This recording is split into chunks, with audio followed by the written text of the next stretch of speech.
Friends మన ఈ వీడియోలో లింక్డ్ఇన్ యాడ్స్ ఒక B2B SaaS కంపెనీకి ఎలా వాడేమో చెప్దాం. ఫ్రెండ్స్ మన క్లయింట్ B2B కంపెనీ, మన టార్గెట్ ఆడియన్స్ వచ్చేసరికి decision makers.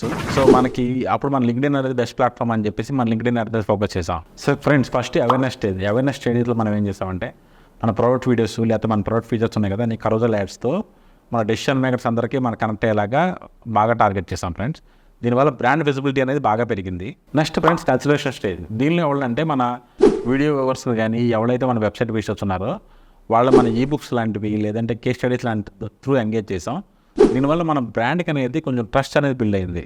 Decision stage friends, దీనిలో మన ఫ్రీ డెమో ఫార్మ్స్ లాంటివి పెట్టేసి, లీడ్ జనరేషన్ ఫార్మ్స్ పెట్టేసి సిపిఎల్ ఎవరు తగ్గిందంటే ఫ్రెండ్స్ మనం బ్రాండ్ అవేర్నెస్ క్రియేట్ చేస్తాం, కన్సిడరేషన్ క్రియేట్ చేస్తాం కాబట్టి కాస్ట్ పర్ లీడ్ అని తగ్గిపోయింది. ఫ్రెండ్స్ ఫైనల్ రిజల్ట్ ఏంటంటే లీడ్ క్వాలిటీ పెరిగింది. లీడ్ క్వాలిటీ ఎలా పెరిగిందంటే ఫ్రెండ్స్ మనకి కన్వర్షన్ అండ్ రేట్ అనేది ప్రీవియస్తో కంపేర్ చేస్తే 32% పెరిగింది అండ్ కాస్ట్ పర్ లీడ్ అనేది 22% తగ్గింది.